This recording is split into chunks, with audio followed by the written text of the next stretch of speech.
God for everything. Good morning. Oh, thank you, God, for everything. I know I can't sing. It's all good. I just get in that thing where I am just so thankful. I know I can't sing. It's all good. I said it twice. Twice is twice as nice.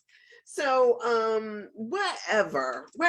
Look, it sounds beautiful to someone, and I'm assuming that it is to the angels, that it is to whoever it is perfect for. And sometimes you just gotta say thank you, right? And sing it to the top of your lungs. Well, it feels like something is gonna break on the inside, but it's anyway, just being in the spirit of thank you, God, for everything. And yeah, even the stuff that seems like the sometimes challenges. I know everybody is not on the same spiritual trip or the same spiritual journey that I'm on. Sorry for you. Right. And even that, I always tell people that, what you should do every once in a while is really step back from your belief and evaluate that and see, how is this working for you? Right. In the sense that, if God is, it ain't like she going anywhere. So why not just ask the question, how is this working for me? How is what I'm believing working for me? Is it big enough to contain what it is that I'm growing into? Whatever that may mean. So I think that it's helpful sometimes for us to do that. So I will tell you that my darling Stephanie will likely not be here today. I got a text message early this morning that, she went to the emergency room last night, and thank God for, emergency rooms. So it's somebody to take you to an emergency room. Thank God for all of that. So I am holding her in prayer and sending her all this divine energy as she works through whatever issue she is working through, and trusting and knowing that she'll be back with us as soon as she can, because what on earth would I do without my sidekick? Well, you know what? I'm God's sidekick. So, I get that the work that we do, the work that we are doing is enlivening and uplifting us. And so, so through that, I'm just being in that space. Y'all, I have to tell you, this work that we're doing on this book, It Didn't Start With You by Mark Wolin, is just powerful for me. And for some of y'all will think that I'm like this with every book. I read a lot of books. If I'm not reading them, I'm listening to them, right? And so I go through a lot of books, and knock on wood, thank you, God, for that too. And so as I take in stuff, not everything rises to the level of, is this something that is going to push me or move me beyond a particular mark? Sure enough, I love that Woman Who Runs with Wolves. But we, considering that we've been, we started at the beginning of the year, January, I think. With this, It Didn't Start With You. So we're 27 days into the month, and we are only probably on page, 11? No, I think we're past that. So when you think about the pace that sometimes we go in, the fact that, the Women That Runs with the Wolves is like a textbook. I really want to delve into that and share some of the stories out of there with you. But it's always this thing of like, ooh, that one was so good. Which one do I tell next? Or, ooh, this one. So just like the story that I told the other day about the rainmaker, that was so good. And it just is so real. It's so, you could see it at play in your own life. How do I get my own house together? How do I get myself settled in that space? And so, for all of us, we've got to figure out what that means and what our truth is. Here's what I know is that a lot of times people will tell me, oh, you should do such and such. You should, I get people shooting on me all the time. People send me information about, other ministries, other people, things that they're doing. And as if at the age I'm at now, as if I haven't been effectively exposed to a lot of stuff.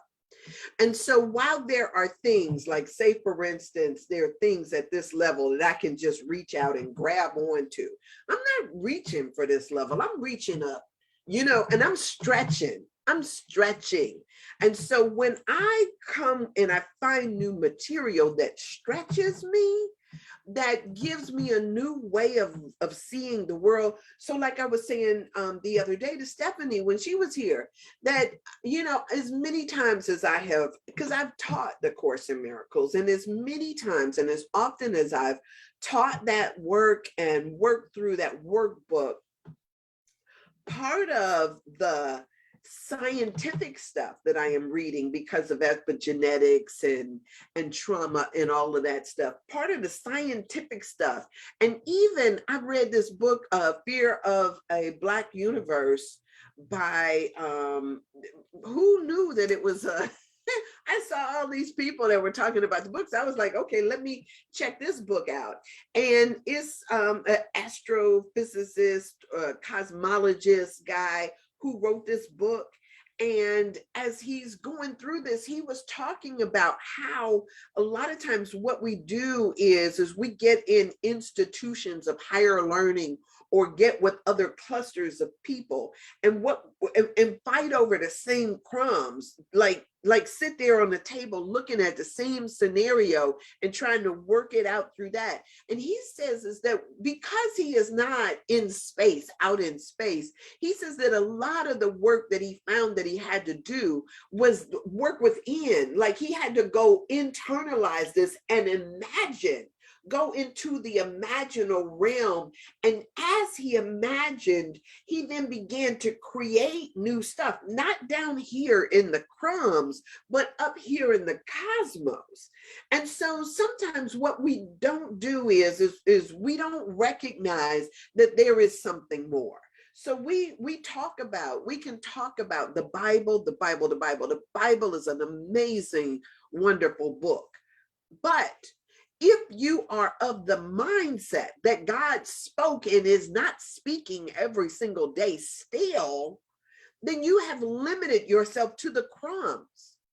And so there is a part of you, a part of me that needed to expand and say, if somebody else could ever hear you, if that was ever possible in the past, it is also possible in the present. Maybe what I need to do is to draw back from this thought that I know and this knowing of rehashing details and splitting my what do I want to say? Splitting my verbs or splitting all of this stuff up, trying to figure out what that meant. Instead of me getting there. Right? I don't know about you, right? But if it has ever been possible, it is possible now. And so I'm like, who is that guy who said it that if the mind can believe it, can conceive it and believe it, it can achieve it. I am of that mindset as well. If it is at all possible, if it has ever been possible, it is possible now. It is duplicable now. now, right now. And so I'm not going to sit here in the crumbs. And this guy who wrote that book, and he's talked about the awards and the accolades that he has received, the recognition that he has received from what he has done. He's talked about that, and he said that it was because he broke away from the pack. Everybody is not a person that can break away from the pack, because I will tell you what we do is so often we want confirmation, or we want somebody else to, to be our amen section, or, we want to have, I want to identify with something. And sometimes when you go high enough, you are not going to find anybody else who is talking about, thinking about doing the things that you're doing, right? And so, I'm so glad that Stephanie is making this journey with me. I'm so sorry she's not here today, but I'm so glad that she is bold enough to make a journey with me. Because what I know is that not everybody is. And so I'm not saying this from a space of pomposity or arrogance or anything else like that. Because what I'm doing is I'm talking because I want to invite everybody. I want everybody to take this ride. Right. And sometimes, and what I also know is that some of y'all are already been there, already done that, already doing that. Right. And so a lot of times we just don't find somebody else that we can vibe with. And so I'm not trying to make it sound like I'm so, but I'm going to be bold about this. Remember, some of my mantras are, what's my stuff? Be bold, be free, and above all else, be truthful. And so when I think about all of that stuff, free from the tyranny of other people's opinions too, right? Because I can't help that you don't like some of the things that I say. I can't help that it makes you uncomfortable. I can't help all of that stuff. But if I'm not in a place of imbalance, if I'm not living on the edge, then I'm not doing anything. So that's why I do what I do. That's why we're here. This morning I got, as I was sitting on the throne, I got this image of this blue that I was like, okay, I got to put on this blue today. So I have on blue today. So good morning, Terry. You might already have walked on by. I don't know, but good morning to you. Good morning, everyone. As I mentioned, and I don't know if you were here for that, but Stephanie will not be here today. And I'm missing her, but all is well, because I am here. And yesterday we talked about a number of things, including a guy named Jesse.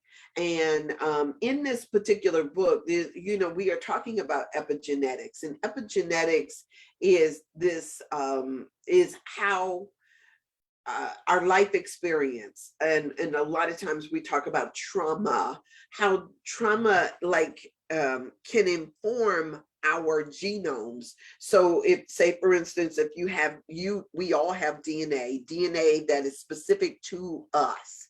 Your DNA is not like anyone else's, not even if you are twins, right?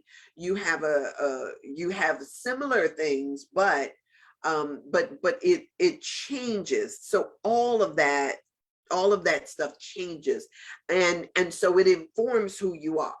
So it's not that the DNA is changed. It is that the epigenomes, right? There are markers or tracers that appear on your DNA strand. And those things can, a lot of different things can influence it. Trauma is one. And trauma can be defined as, how do I want to put it today? Because sometimes it is this thing of how I explain it, and it sometimes morphs into other things. So trauma is say for instance, it is the body's response to something that happens to you. So something can be very traumatic, like people being in war or being abused, or anything that causes a reaction in your body. So if you are abused, if you're traumatized in that type of way, but also starvation, right? Your body going through this starve thing. So fight, flight, freeze responses, all of those things, types of things can be traumatic events. So sometimes we are more susceptible to trauma when our parents have been through traumatic things. And this is not to say that having your epigenomes, your epigenetics, having all of that changed is a bad thing necessarily, because it is the body's, as Stephanie is always saying, that the mind seeks to keep us safe. The body's response to a particular thing is an effort to keep us safe. And so, as we talked about, I think it was yesterday, we talked about how cortisol, if somebody has been through trauma, our cortisol decreases. And that cortisol decreasing means that, we don't have that, the cortisol is what puts us back in balance, right? And so when you have a heightened experience, how people talk about adrenaline junkies, or talk about different people of how that excitement is something that they thrive on. Well, when your body is, you have that decreased amount of cortisol, what sometimes happens is that, you are able to kick it in gear that much faster. So while somebody else is sitting up thinking about what to do, you already in gear, because you are used to that kind of thing. You know how to fight the battles. You know how to be in the trenches. You know how to do those things, because your threshold of what is needed is a little bit lower, which makes you engage faster. So there are so many protective ways. And so sometimes we color them bad, but they're not exactly bad, right? Sometimes they are just how the body responds to its whatever it's going through. So we talked about Jesse. We talked about the stuff that he had been through, the trauma that happened to his great uncle. His great uncle was working out, he was, in Canada, working out on something, doing a blizzard. He was trying to get back. Apparently, it says that they found his tracks in the snow, and he had fallen, and hypothermia kicked in. He never woke up. He froze to death out in the cold. And here it was, his great grandson is now, or not great grandson, his great nephew, right? I think it's his great nephew, yes. Nephew, and then great nephew, right? Great nephew. His great nephew was experiencing these chills. He started experiencing these chills and had a fear of going to sleep. And that fear of going to sleep was based on his great uncle having frozen to death out in, frozen to death. And, so anyway, so now today, as we come in here, I want to talk to you a little bit. I said that yesterday we also talked about this Rachel Yehuda, who is out of New York, out of Mount Sinai University in New York. She's done a lot of work around epigenetics, a lot of work around trauma. She has talked about this cortisol thing and how those cortisol levels keep us safe, because she's been working with PTSD and seeing how this is applicable to survivors of the Holocaust. And so, a lot of times what people do is they do research, and they're not necessarily doing research around post-traumatic slave syndrome. They are doing post-traumatic stress syndrome around the Holocaust. And so, but the information that is gleaned from that is directly applicable to the situation that descendants of former slaves have as well. And so that's why this stuff is so fascinating to me. As they're making advances in this area, it is not just isolated to the Holocaust, but also to what it is that happens in our community. Their response to it has been very different, because what we know in our community, there have been a lot of things that have exacerbated the situation. So say, for instance, during the Holocaust, these people were pulled from their homes or from their environments and put in internment camps and basically killed. Well, we were pulled from our homes, yes. We were put on ships, packed in like sardines, brought to a new land, sold on a block, sometimes splitting up families, sold into servitude, kept in servitude through fear and punishment, raped, abused. So you can see I'm not even through the lynchings, the starvation, the Civil War, emancipation, deprivation once we came out of slavery. Even trying to right that ship was not one that was easy, because there was no jobs available, there was no places for people to live. When people started trying to migrate north, they were also people tried to track them down and pull them right back in there. We had Jim Crow laws, we had gosh, how many other things can I go through? Because all of that stuff, the impacts and what is going on today, whether or not it is, subpar living conditions, families that are still suffering from this attachment disorder that is there, stress, anxiety, fears that we don't understand or cannot trace back, all of these things.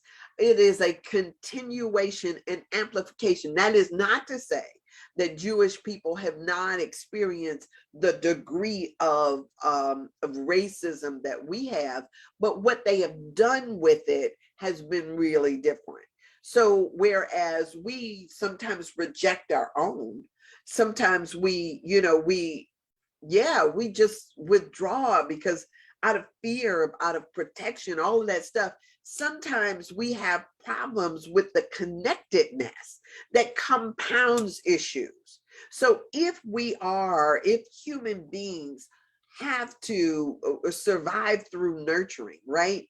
If we are born, in fact, was what I have read, with smaller brains, that little hole in the top of your head, and then your brain is activated and begins to grow through this thing called touch and nurturing. And whether it is the breastfeeding that that is helpful, the rubbing. My grandmother used to always talk about how you rub a baby's head to help shape it. All of those things are part of this waking up of all of the circuitry that then needs to start to fire, so that we begin our growth into what we become. And so when that is absent, when that is not there, it is problematic for kids. So all of that is a part of it. And so when we talk about the compounding issues around this enslavement, this emancipation from a system of slavery, we can understand a little better the things that confront us, even the social emotional skills that are sometimes missing. The idea that people don't want to hold or pick up their babies and nurture them in a way that a normal mom might, because in slavery we weren't able to do stuff like that. And so when we sit there and think about and point the finger at at the kids not understanding that this is a problem in the nurturing. We have to also recognize that babies hear, well, if you want to call it a fetus, they hear even when they are in the womb. And so this idea that a person is a mistake is not something that goes unheard. This is still something that is heard, is felt. And so we've got to change around the scenario of how things are. I tell you, it troubles me. There is a young lady that I watch sometimes with her kids, and which is such, when I juxtapose it up against, there's a couple of young mothers who live in my vicinity. And one is all about, how do I engage my kids? How do I keep them engaged? What do I do for this? What do I do for that? She is always on it, right? But then there's another mother who is, I mean, she curses these kids out so bad, it is unreal. Just unbelievable, some of the stuff that you hear that comes out of her mouth. And it's like, what are you trying to raise, little demons or what? So, so there is such a disconnect in our community. And at some point that development needs to be arrested or stopped. I keep saying, oh, whatever. Anyway, so today, I wanted to come in and get into the story about this woman named Gretchen, because I think that Gretchen's story is such a good one. But before I go on to Gretchen's thing, Yehuda, Rachel Yehuda out of New York says that she talked about how she discovered these low levels of cortisol in war veterans, as well as pregnant women who developed PTSD after the World Trade Center attacks. And she was studying the effects of the attacks on her children. And I will tell you, there are a lot of people that have been studied intensely. So whether you're talking about Holocaust survivors, they've been studied intensely, but as well as the World Trade Center survivors, they have also been studied intensely. What they don't do is study you and I, right? That is not something that, as a matter of fact, we have been shamed so much around even the feeling that something is out of whack, as if somehow we should not have any lasting effects from what has happened in our community. But if they are still studying anybody, they should also be still studying what is going on to us. So all of these things have been passed down to their children in some form or other. So it goes on here when Rachel's Yehuda's thing concludes with saying that that PTSD can have several types of symptoms. So I've talked before about how some of the studies that were done over in Europe around starvation, how 3 generations out, if the grandparents or great grandparents had experienced starvation or the famines that they experienced, how in the next generation and the next generation, 3 generations out, that starvation was impactful, right? So when I say starvation, they didn't starve to death, but they went through long periods of not having food, of long periods of famine, up until they, and they had children, they survived, blah, blah, blah, blah, blah. Those effects are still being felt generations out. It shows up as heart disease or chronic pain. We talk about the levels of diabetes in our community. We talk about the levels of prostate cancer in our community. We talk about the levels of heart disease. All of those things can be traced back to the diets that we did not have. So she talked about how how much more likely, 3 times more likely to experience some of these things than if it were not so. So when so she goes through this thing and she says, if one of our parents experience PTSD, right, it is likely, we are likely to suffer depression or anxiety. She believes that this type of generational PTSD, post-traumatic stress syndrome, is inherited rather than occurring from being exposed to our parents' story or ordeals. So descendants of trauma survivors carry physical and emotional symptoms of trauma they have not directly experienced. So, that I am now, as we shift, we're going to shift onto this woman named Gretchen. And Gretchen was a case that came to Mark Wolin because she was experiencing these great levels of depression, and she was taking antidepressants like and she was constantly talking about suicide. Now, she had been through traditional therapy, whether it was talk therapy or group therapy sessions. She had tried and been trying stuff for years. And she still experienced these same symptoms of depression. And so she was like, she was no longer, she had decided when she went to this particular doctor that she was no longer going to live, and had decided that within 1 year she was going to kill herself, right? And so I will, from I do trainings around suicide, and basically read a lot of research around suicide. I've had my own issues around suicide when I was a teenager. All of this stuff has been something that has interested me when we talk about suicide. Suicide in and of itself is traumatic. Anybody who has experienced a family member who has committed suicide, it is deep trauma. And if you have never talked to somebody about it, I encourage you to do so. Not because it rubs off on you, right? Not because you will have suicide ideations. It's none of that.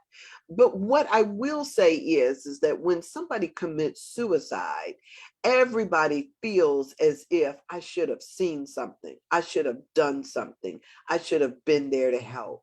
And so the trauma of losing someone through suicide cuts very deep, right? It cuts extremely deep.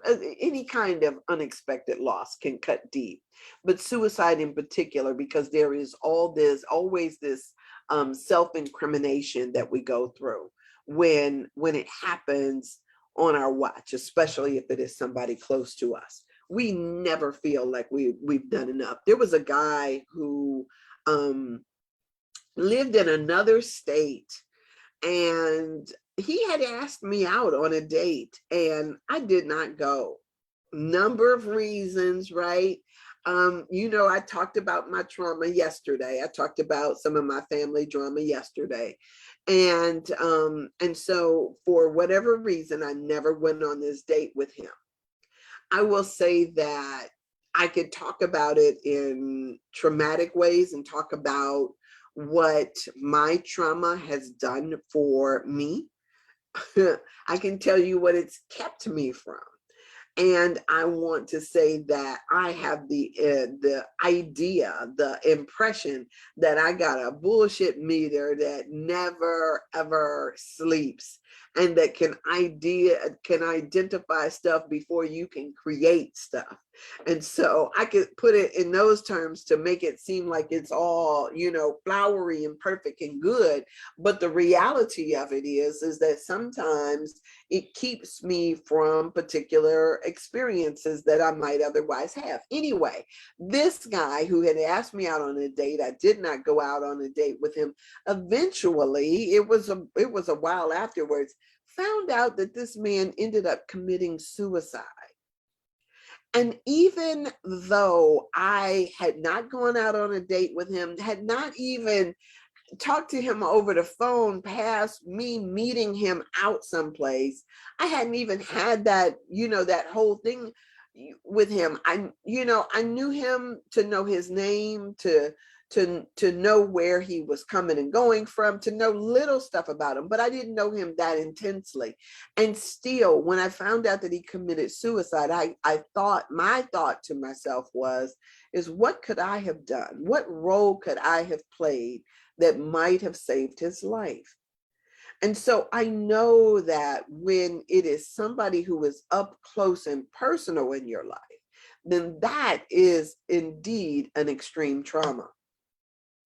So when we're talking about this woman, Gretchen, and she's talking about this idea of suicide, one of the first things that a therapist asked is, so what's the plan, right? Because usually the way that you can tell whether a person is serious about suicide or not is as if they've planned it out and then have the means to carry out that plan. So it's one thing to say, which is unusual for women, because women are very neat in when they do suicides, according to statistics. So it's one thing to say, oh, I'm gonna shoot myself, right? Do you have a gun? Right, is the question. Or how do you plan to do that, right? So whether you are a professional that's working in the field or a teacher, sometimes what you do is you learn how to gauge somebody's seriousness, if they're just having suicidal ideations, or whether or not they're actually going to go through it, based on whether or not they have a plan and the means. So that's what this Mark Wolin did. He asked this woman as she showed up, so do you have a plan? Now, she had already been through several things, right? So I told you before, she's been in therapy for years. She's been trying to deal with this for years. Nothing was working. And so, they talked about how her emotions, she struggled with them, how she had been diagnosed bipolar. She had gone through all of these things. And so she had even done what I called self-mutilation. Stephanie kind of talked about, yes, how people hurt themselves.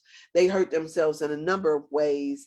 They use a number of means. So it could be cutting, it could be burning. You could do all that stuff to yourself in order to engage the mental with the physical, or to take your mind off of the little stuff and focus it in on a pain. Sometimes people do tattoos, they do piercings, they do all types of things to inflict pain upon their bodies, right? As a way of punishing. And so we talked about that yesterday. You can go back and you can look at that from yesterday. But this woman was planning on committing suicide. So this doctor asked her, he was like, well, how do you plan on carrying that out? And so she said that what she wanted to do was vaporize herself. Now, I don't know who says stuff like that, right? Unless, of course, you are like somebody who watches a lot of, cartoons and everything like that. Not cartoons, but comic heroes or superhero stuff.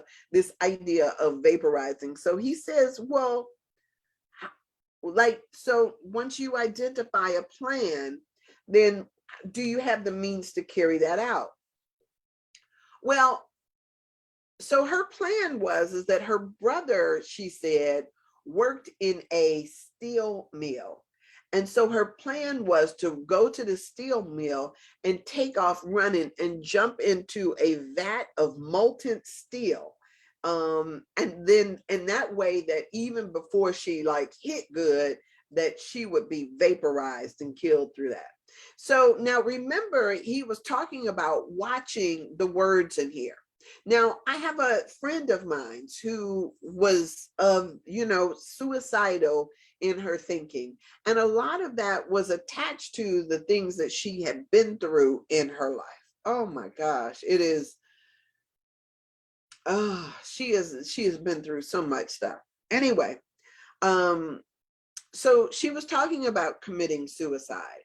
Her plan was that she was going to go to the rapid station, and when she saw the train coming, or when one was going by, she was going to throw herself in front of this train, and that was how she was going to do it, death by train. So she, of course, had a plan and had the means of doing it. She had planned it out.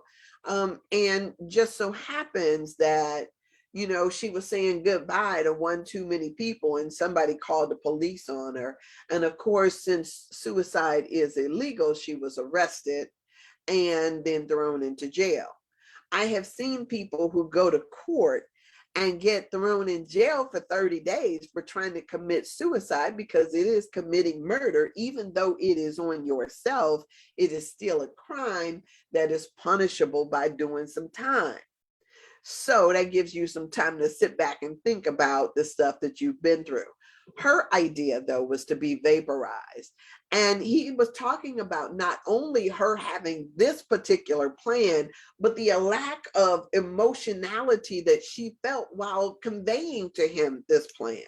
And so sometimes when we listen to people in their suicidal stuff, we know that they are serious. I had another friend who lived here and committed suicide. He planned his out, details and all, leaving letters for people, leaving stuff set up. He had basically paid for stuff like his funeral. He mapped all of his stuff out, and then left some kind of a cryptic message even on Facebook in his goodbye, in his effort to say goodbye. And so all of these things, sometimes you see all of these things at play. And this is what this woman was dealing with. She had been dealing with this suicidal ideations for so long that she had planned it out. And so the doctor, when he's listening to her, he was hearing the way that she was describing it and the words that she was using. We've talked about how he talks about so much about how language is important, and language is our entry into understanding a bit more about the pain that people are experiencing. So her idea was to be vaporized, and he took that vaporizing as incineration. And so he started to then get clues that, oh, this is someone who has in her background. Okay, so I don't know if she told him in the first place that she was Jewish or not, but having worked with many children and grandchildren of whose families were affected by the Holocaust, he started to ask her questions about that. Now, this does not always imply that a person is Jewish, because sometimes if you have been involved in even the persecution of people, then there is a residual effect. Can you imagine what, and it's one of the reasons why they used to hood those, the knights that had to chop somebody's head off, or the person who has to eventually push the button or pull the lever when somebody is being electrocuted or being punished or put to death, because there is this, I mean, we don't walk away from things unscathed. You may walk away without scars that are on your body external, but it scars you on an internal basis. And so the perpetrator, we think that the person who does the deed gets away clean, but they do not. We have seen pictures, I don't know about you, but I have seen pictures of where they lynchings, right? When they did lynchings, they did, and that was the start of picnics, right? Picnics is in part what they had when they were doing this stuff. They burned witches at the stake. They did all of this stuff. The people, the witnesses do not get away unscathed. That is something that lives in a person's spirit and seeks resolution. And so sometimes when we are looking at this, it is not just because it is something that happened to someone in your lineage, but sometimes that secondary trauma is traumatic enough that it then affects you as well. So when he got this idea about vaporization, that was how she was going to die, he then started to ask her questions about the Holocaust, about and around the Holocaust. And so, he says that Gretchen started to say no, right? That it wasn't, but she stopped herself and recalled a story about her grandmother. Now, in these particular stories, the initial stories that he is sharing, it's not the direct descendant of the parent, but rather it skips a generation and is showing up here. She shared a story about her grandmother. She had been born into a Jewish family in Poland, her grandmother had, but converted to Catholicism when she came to the United States in 1946 and married Gretchen's grandfather. 2 years earlier, her grandmother, her entire family had perished in the ovens of Auschwitz. So they had literally been gassed, engulfed in poisonous vapors, and incinerated. So no one in Gretchen's immediate family ever spoke to her grandmother about this after the war, right? Or about the fate of her siblings and her parents. It was as if nobody said anything about it, as if it was too painful to talk about, too painful to get involved in. So instead, as often is the case in such extreme trauma, you avoid the subject totally. I think that that's one of the things that, a lot of people do. Instead of going back and we think that somehow somebody's trauma is going to stir up something in them to cause them to feel a particular type of way, and so we avoid talking about those things. And what sometimes is needed is an outlet for what is happening to a person. Sometimes that's exactly what's needed. But usually what we've been conditioned to do is, oh, she might start crying, or that might activate something within her, rather than allowing a person to talk about something that they've wanted to talk about anyway. And I know I have been guilty of that, right? Like, because people, sometimes we do get stuck, right? And so this was one of her things. So she said that he says here that Gretchen knew some of the basic facts about her family history, but had never connected to her own anxiety or depression. It was clear to him that the words she used and the feelings that she described did not originate in her lifetime, right? They originated in her grandmother's lifetime and her family members who had lost their lives. So like I spoke about yesterday, when I talked about what happened to my grandmother, even though it is not experienced in the same way with the same dark depression, I can still feel it informing my choices and how I make them as I move forward. So all of these are things that we can look at and pay attention to if we want to heal our own stuff. We can also be the ones that bypass this stuff and pass it on to our children unbeknownst to us. And then what ways do when you think about something metastasizing, in what ways does that metastasize, or in what ways does that change down the line? Those are the questions we ask ourselves, right? If you had and it's really interesting because there are a lot of people who, I know people like this. As we talk about these things, I can see people who avoid sore spots in their lives. Like, Like, uh, I, so sometimes you hear it like almost as if to say, no, I'm not going to poke that lion. I'm not going to. My dad used to have this thing, like he used to like for us to scratch his scalp, right? Scratch his scalp, get a comb, scratch my scalp. And in scratching the scalp, it was as if you are lifting up dead skin, or you're stirring up something so that it washes away easier. A lot of times people don't want to touch things. We don't, it, say for instance, we have the perception that it's a little tender in that area. And so what we do is avoid the area rather than to lean into it, right? We don't lean into the difficult conversations. We have learned how to avoid them.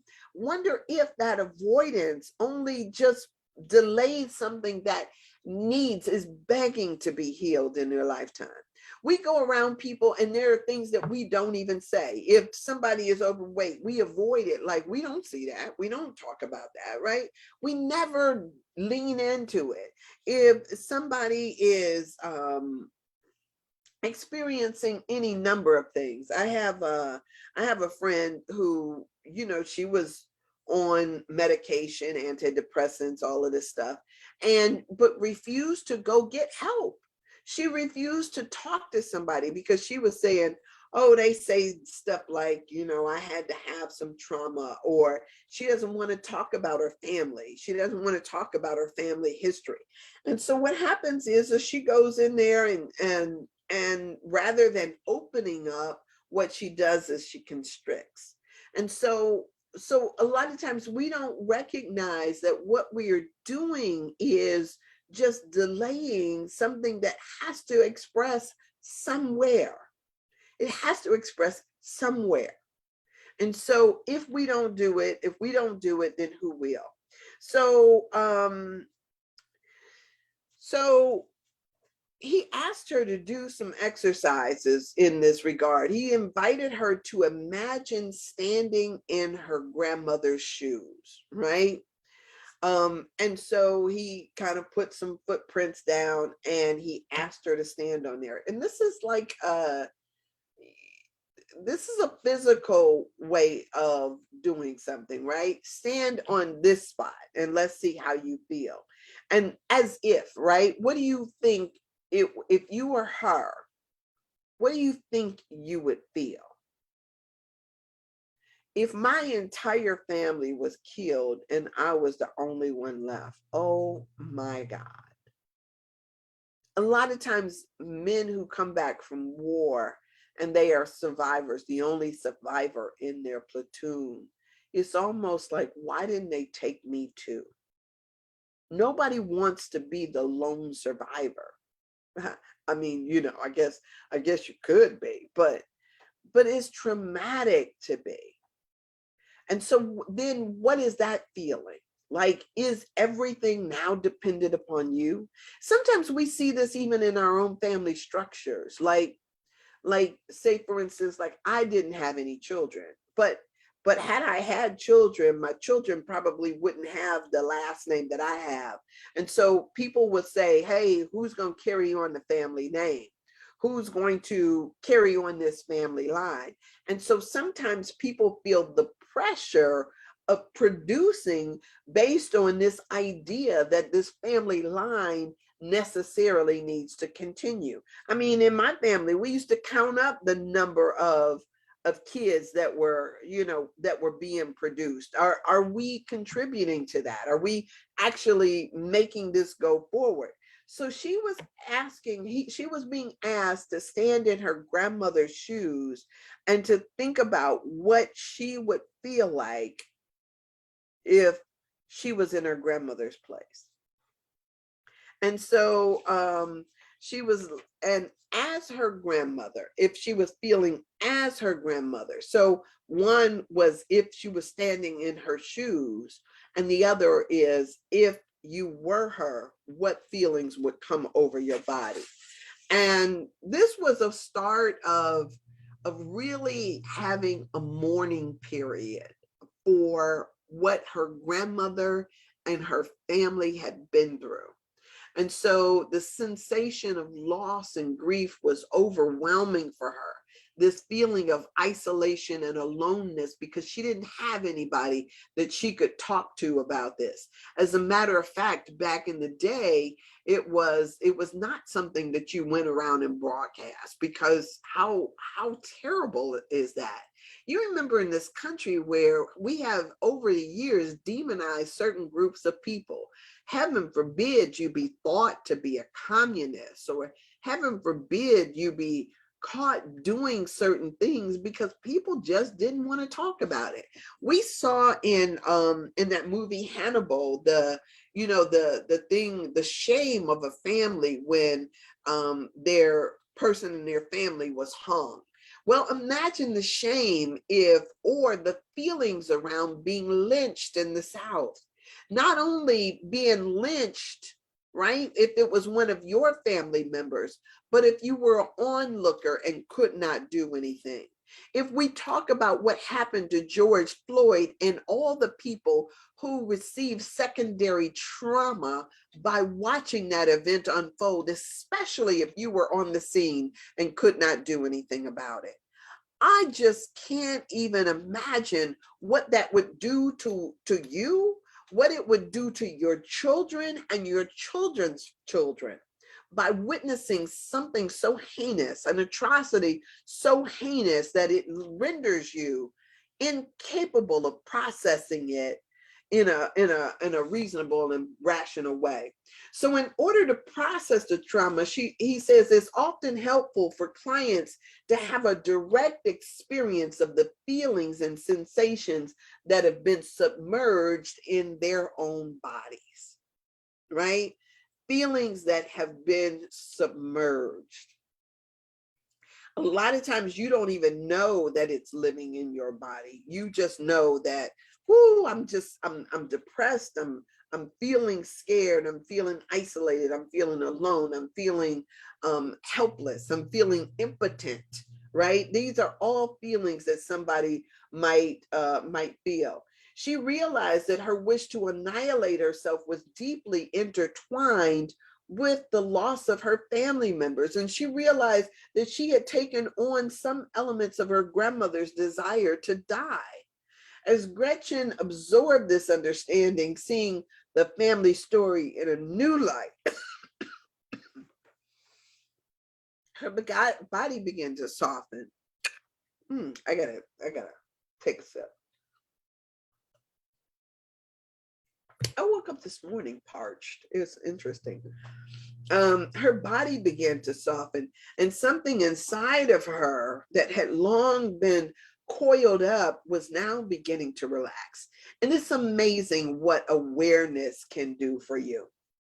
So, as with Jesse, that we talked about yesterday or day before, Gretchen's recognition that her trauma lay buried in her family's unspoken history was merely the first step in her healing process.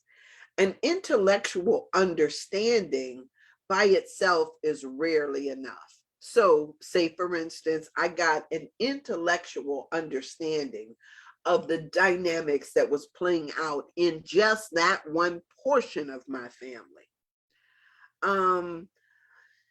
So it's rarely enough for a total shift to occur. Often the awareness needs to be accompanied by a deeply felt visceral experience.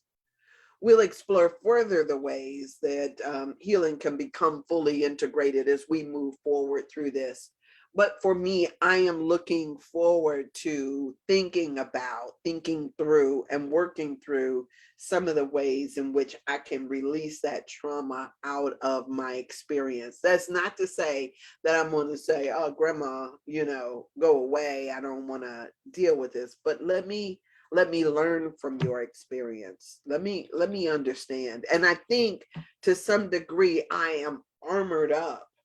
I'm armored up against certain things happening to me because of what my grandmother went through. Bless her heart. Bless her heart. Right?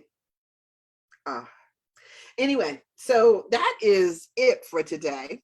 I am so, so glad I was able to still do this. I am, and hopefully you will too, send Stephanie some amazing healing energy and love wherever she is.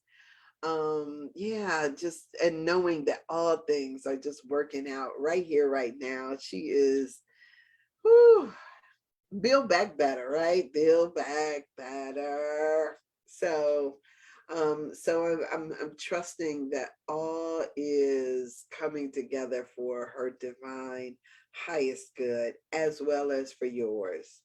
Yes, yes, yes. So thank you for being here with me as we do this work.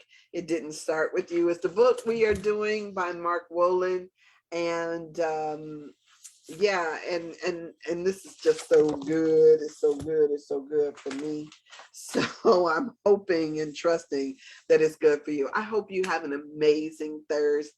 No, thankful Thursday. No. Yeah, I guess that terrific Thursday. Hmm. Tantalizing. I don't know, but I hope your Thursday is amazing, and as you are. And I will see you here tomorrow or when I see you. Thank you. Blessings, blessings, blessings to you. I'm here every day. Well, except for Sunday. Sundays I'm on at 1, but 7:30-ish to 8:30-ish. And so I will be back again tomorrow. So have an amazing day. And blessings deep bow to you. All right. See ya.